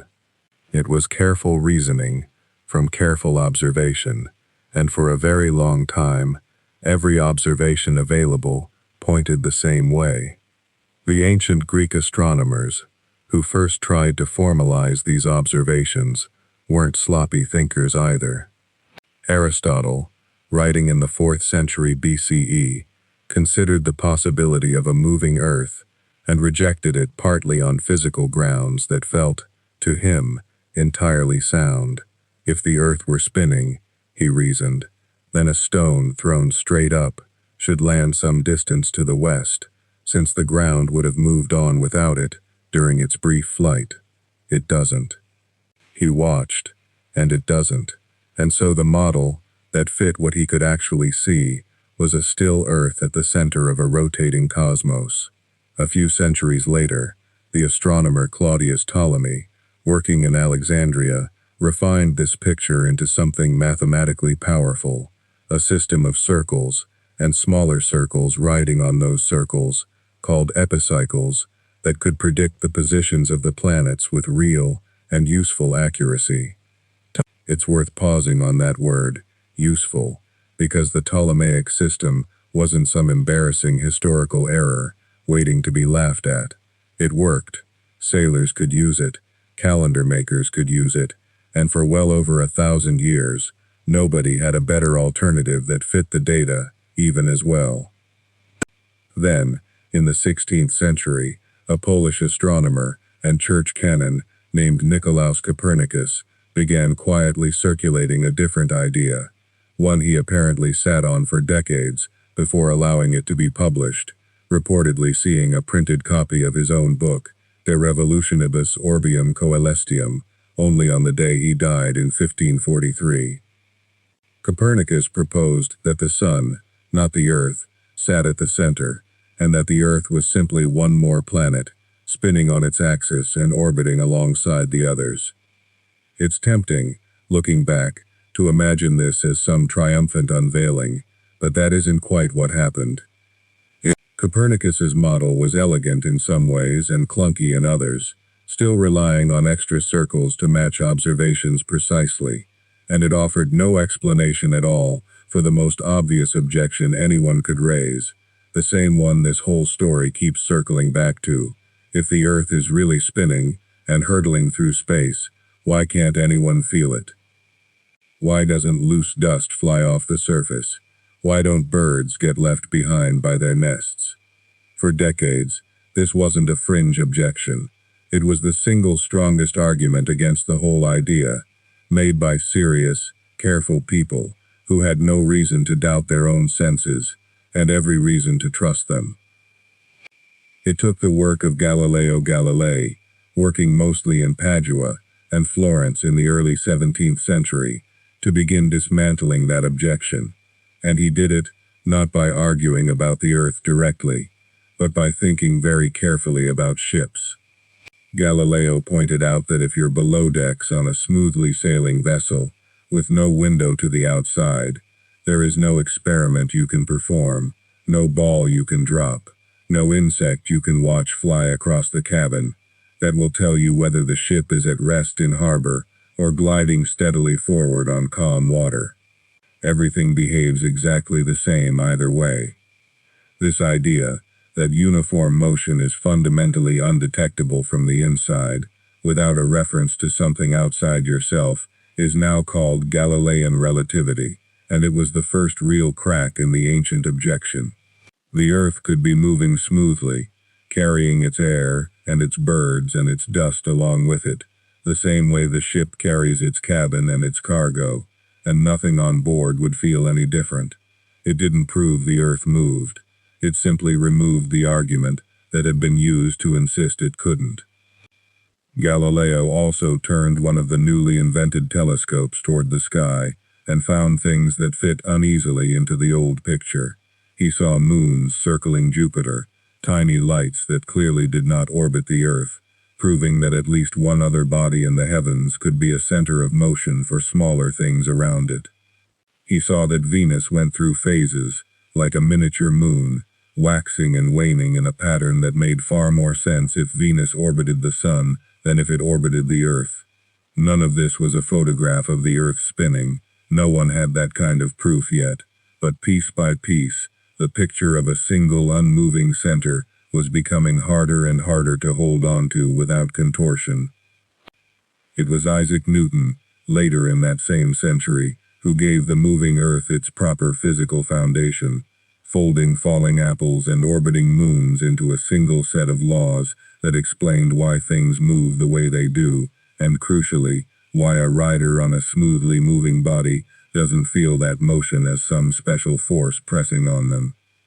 Newton's laws made sense of Galileo's ship, gave it mathematics, and extended the same reasoning outward to planets swinging around the sun under gravity's steady pull. And still, this remained the shape of the argument for a very long time, a model that fit beautifully, that explained the motions of planets with startling precision, but that lacked a single direct, undeniable, physical measurement, made here on the ground or through a telescope, proving beyond doubt that the Earth itself was truly in motion, rather than merely being a convenient mathematical fiction that happened to make the calculations easier. That direct evidence came slowly, and from an unexpected direction. In 1728, an English astronomer named James Bradley, trying and failing to detect the parallax of a star called Gamma Draconis, noticed something odd instead, a tiny, regular shift in the star's apparent position that traced out a small ellipse over the course of a year, but in the wrong pattern for parallax. Bradley eventually realized the shift was caused by the Earth's own orbital motion, combined with the finite speed of light, an effect now called the aberration of starlight, and it's easiest to picture with an old familiar image, walking through falling rain that is coming straight down, but because you yourself are walking forward, the rain seems to be slanting toward you from ahead.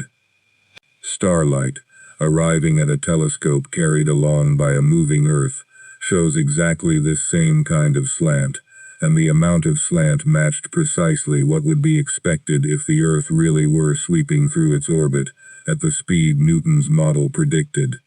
It's worth sitting with what that discovery meant. Here, for the first time, was a phenomenon that could not be explained if the Earth were simply, quietly sitting still. Even then, one classic piece of evidence remained stubbornly out of reach: the direct parallax shift of nearby stars against the more distant background, the kind of shift you'd expect to see if you were viewing the sky from two different points in space 6 months apart. Astronomers had been hunting for stellar parallax since Copernicus's time, and its persistent absence had actually been used, reasonably, as an argument against a moving Earth for 2 centuries, since surely if the Earth truly circled the Sun across so vast an orbit, some shift should show up somewhere. It finally did, in 1838, when the German astronomer and mathematician Friedrich Bessel measured the tiny parallax of a star called 61 Cygni, a shift so small it would be like trying to notice the width of a human hair held up at a distance of several kilometers. The stars, it turned out, were simply so unimaginably far away that their parallax had always been there, faithfully, quietly, waiting for instruments patient and precise enough to catch it. So when you think about all those centuries of careful, reasonable doubt, it helps to remember that the people doing the doubting weren't being foolish at all. They were doing exactly what careful observers are supposed to do, trusting evidence, and for a very long time, the evidence genuinely was ambiguous, and the absence of any felt sensation of motion was, quite properly, treated as a serious fact requiring a serious answer, rather than something to be waved away. It took ships and moons and slanting starlight, and a hair's width of angle across trillions of miles to finally supply that answer. And even once the Earth's motion was firmly established beyond doubt, one particular puzzle remained oddly persistent, because knowing something is true on paper, with careful mathematics and patient measurement behind it, turns out to be a very different thing from feeling it in your own body, lying still in the dark.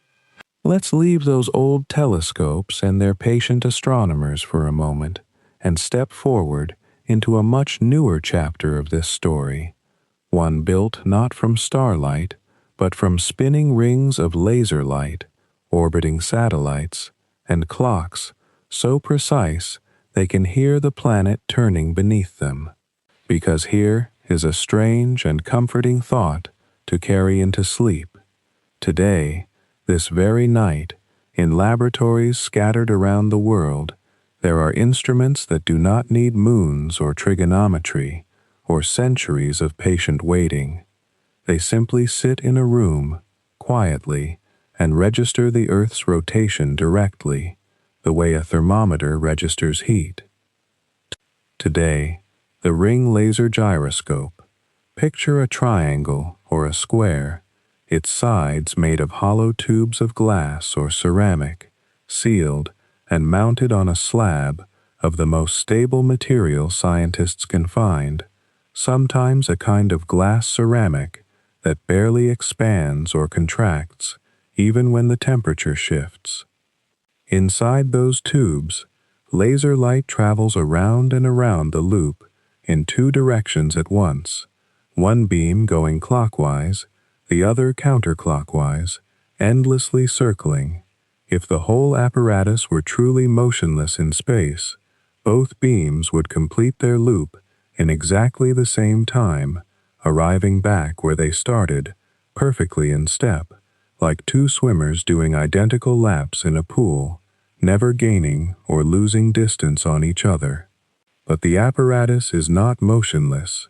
It is bolted to the floor of a laboratory, and that floor is bolted to the Earth, and the Earth is turning. So as the light travels its loop, the loop itself is being carried gently around by the planet's rotation. This means one beam, the one traveling in the same direction as the spin, has to cover a path that is ever so slightly longer, while the other, traveling against the spin, gets a path ever so slightly shorter. The two beams no longer arrive in perfect step. They fall very slightly out of phase, and when you let them interfere with each other, that phase difference shows up as a shift in the interference pattern, a faint, measurable shimmer where the two beams overlap. This effect has a name, the Sagnac effect, after the French physicist Georges Sagnac, who demonstrated it experimentally in 1913 using a rotating platform in his laboratory, long before anyone thought to point the same idea at the whole spinning Earth. What makes the ring laser gyroscope so remarkable is its patience and its stillness. It asks nothing of you. It doesn't require you to travel to a distant vantage point or wait for the seasons to turn. It simply sits there, silent, and the shimmer in its light tells the story of the planet's rotation, continuously, in real time, whether anyone is awake to read the result or not. The largest and most sensitive of these instruments, built into the floors of specially quieted laboratories, can detect not only the Earth's steady spin, but tiny wobbles in that spin, the almost imperceptible way the axis itself drifts and nods over the course of days and years, motions so subtle that for most of human history, no one even suspected they existed. Then, there is a very different kind of proof, one that most people carry in their pocket without ever thinking about what it's quietly doing. Satellite navigation, the system that tells your phone where you are on a hiking trail or guides a ship through fog, depends on a small fleet of satellites orbiting the Earth, each one carrying an atomic clock, keeping extraordinarily precise time, accurate to within a few billionths of a second. Your receiver listens to signals from several of these satellites at once, and it calculates your position by comparing the tiny differences in how long each signal took to arrive. But here's the quietly astonishing part.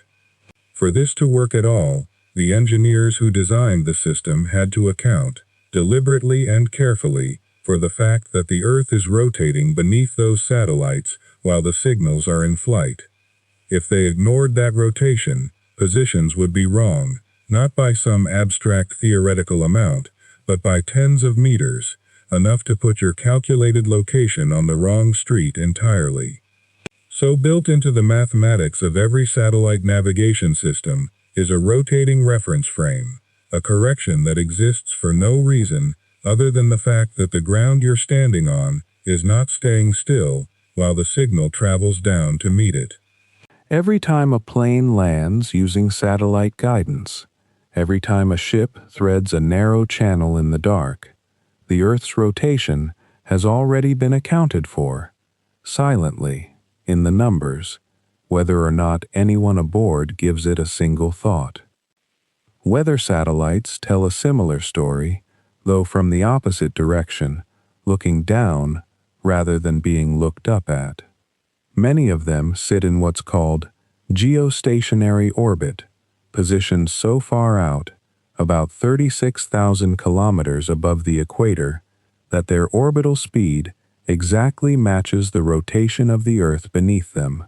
From the ground, such a satellite appears to hang motionless in the sky, always over the same patch of ocean or continent, which is exactly why it's useful for watching a hurricane build and drift over days. But that apparent stillness is itself a kind of proof, almost a magic trick that only works because the engineers who calculated the orbit knew precisely how fast and in which direction the Earth turns.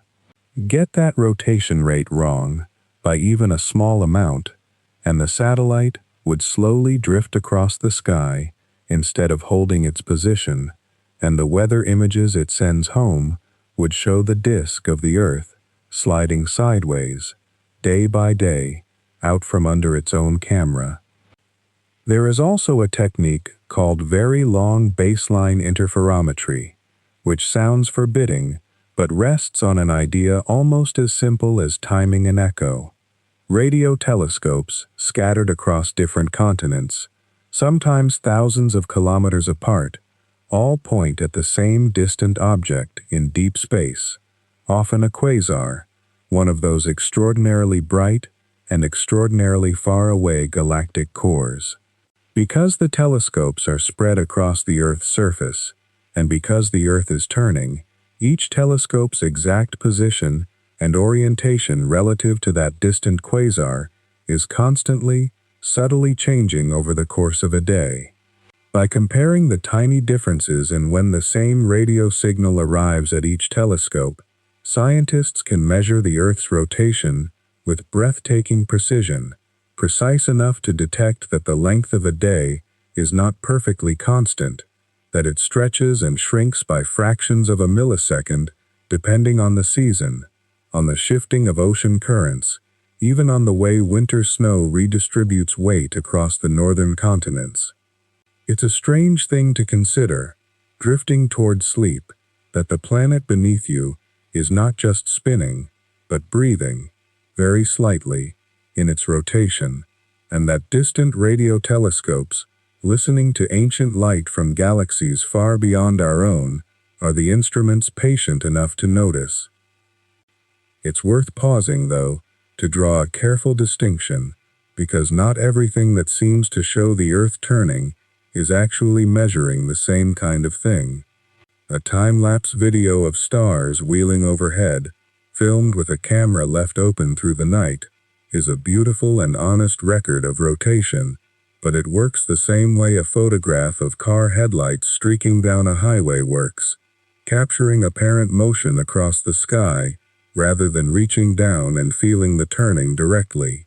It shows you the consequence of rotation, viewed from a fixed camera watching the heavens appear to slide past. A ring laser gyroscope, by contrast, or the rotation correction inside a satellite receiver, isn't watching anything external at all. It requires no reference to stars or distant landmarks. It sits in a sealed room, or listens to signals traveling through empty space, and detects the turning directly, through the physical behavior of light and time themselves. That distinction matters, not because the visual evidence is somehow lesser, but because it helps separate analogy from measurement, the kind of picture that helps intuition from the kind of instrument that settles a question independent of any human eye watching the sky at all. And once you have that distinction settled quietly in your mind, direct measurement on one hand, visual analogy on the other, a new question drifts naturally into view, a question about why, given all this overwhelming and independently confirmed evidence, your own body still insists so stubbornly, so convincingly, that it is not moving at all. So let's sit with that question for a while, softly, the way you might sit with a puzzle that no longer needs solving urgently, only understanding. Your body insists it isn't moving because, in a very real sense, it isn't wrong to feel that way. This is perhaps the strangest and gentlest lesson hiding inside everything we've walked through tonight. Motion, it turns out, is not a fact stamped onto an object the way its mass is, or its shape. Motion is always motion relative to something else. When you feel still, sitting there with your breathing slowing and your muscles loosening into the mattress, your body is reporting something true about its immediate surroundings. You are not accelerating relative to the room. The room is not accelerating relative to you. There is no lurch, no sudden shove, no sensation of being flung sideways, because none of that is happening within the small, local bubble of space your senses actually monitor. Your inner ear, your muscles, your sense of balance, all of them are extraordinarily good at detecting changes in motion, at noticing when something speeds up, or slows down, or turns a corner too quickly. What they were never built to detect is steady, uniform motion, motion without any jolt or shift, motion that simply carries everything along together at the same gentle, unbroken pace. And that is exactly the kind of motion the Earth's rotation and orbit mostly are, at the very small scale of a body lying quietly at night, so smooth and so evenly shared between you and the ground beneath you that no organ you possess has any way of registering it. It's tempting to think of this as a limitation, a kind of blindness, and in one narrow sense it is. But it's worth resisting the urge to see it only that way, because there's something almost generous about it too. If your body could feel the Earth's full rotational speed, or its full orbital speed, or the solar system's long, slow arc around the galactic center, it wouldn't grant you some deeper access to truth. It would simply mean your senses were tuned to notice something that, physically, doesn't change how you experience the room you're in. The stillness you feel isn't a mistake your body is making. It's a perfectly accurate description of your situation relative to your immediate frame.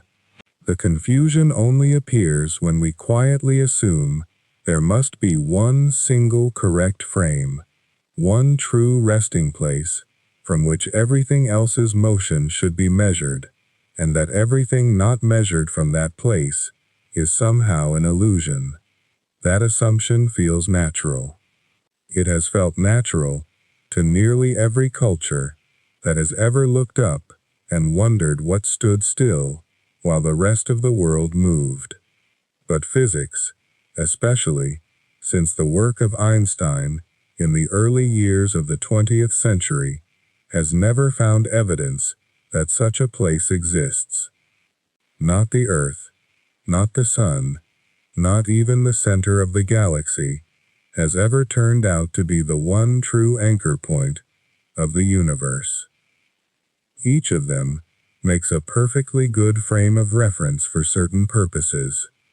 Sailors once found it wonderfully practical to treat the Earth as still and the stars as moving, and for the purposes of navigating a ship across an ocean, that framework worked beautifully, precisely because it matched what an observer standing on deck could feel and measure locally.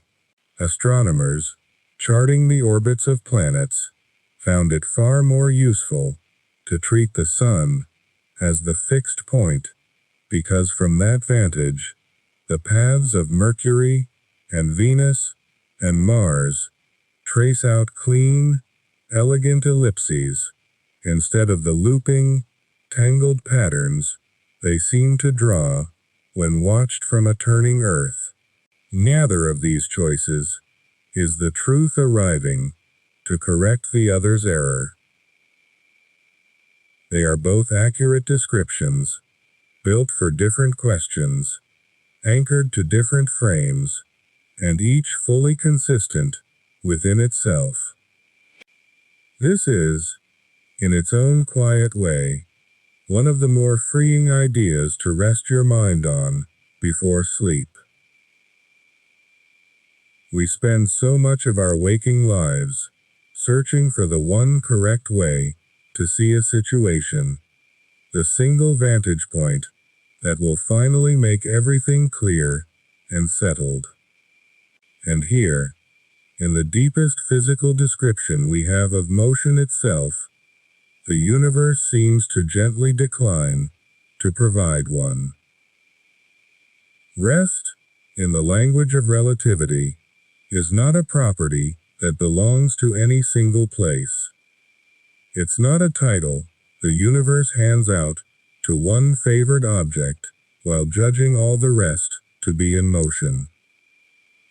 Rest is something that only exists relative to a chosen frame, a kind of local, temporary agreement between an observer and their immediate surroundings, valid and useful, and completely real within its own boundaries.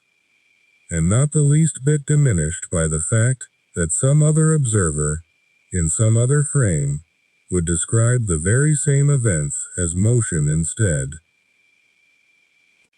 Naturally, this raises one more question, one that has occurred to a great many careful thinkers, standing exactly where your drowsy curiosity is standing now. If rest is only ever relative, if no place in the universe holds a special claim to stillness, is there at least some grand structure to the cosmos as a whole that could serve as an ultimate backdrop, a final frame, against which everything else's motion might honestly be measured? For a while, some physicists wondered whether the faint microwave glow left over from the early universe, the same ancient light astronomers still studied with sensitive receivers today, might serve that role. Relative to that glow, our galaxy does appear to be moving at a measurable speed, drifting along with a whole small cluster of neighboring galaxies through the vastness of space. It's a real and interesting measurement, and it does describe genuine motion relative to that ancient light, but it's worth being careful here, because even this is not the same as discovering a universal, privileged rest frame, in the deeper sense the question is really asking. It's simply one more frame, admittedly, a very grand and useful one, defined by the average motion of matter across the whole visible universe, rather than some special place the laws of physics themselves treat differently from everywhere else. The equations that describe motion, that describe gravity, that describe how light behaves, work the same way, regardless of which frame you happen to be measuring from. Nothing in that mathematics singles out the microwave background, or the galactic center, or any other location, as the one true anchor. It only offers a frame that happens to be unusually convenient, unusually shared, unusually calm, compared to the frantic local motion of any single star or planet within it. So there may be no final answer waiting at the bottom of this question, no cosmic anchor point that quietly settles everything once you dig deep enough. And rather than feeling unfinished, that seems, at this hour, like a rather peaceful place to leave it. Because it means the question that opened this whole long winding explanation, why you can't feel the earth moving beneath you, was never really about some flaw in your senses at all. It was about the nature of motion itself, about how thoroughly it depends on where you're standing, and what you're measuring against, and about how many quiet, overlapping frames a single sleepy body can belong to all at once, without any contradiction at all. Because right now, lying still, you are at rest relative to your bed. Your bed is turning gently with the surface of the earth, carrying you sideways through the dark at a speed far greater than any highway allows, though nothing in the room betrays it. The earth itself is falling in its long, patient orbit around the sun, tracing that same ellipse Kepler once worked out by candlelight from Tycho Brahe's careful observations. The sun, carrying the earth and the moon, and every planet along with it, is drifting through the outer reaches of the galaxy, circling a center so distant that the trip takes hundreds of millions of years to complete. And the galaxy itself moves too, drawn gently through the dark by the combined gravity of countless neighbors, part of a slow cosmic current with no single fixed shore. None of that motion needs to be felt for it to be real. None of it needs to be resolved into one final answer for you to rest inside it completely. You are still, and you are moving, and both of those things are true, depending only on where you choose to stand and ask the question, and there is nothing left to untangle tonight. Rest well,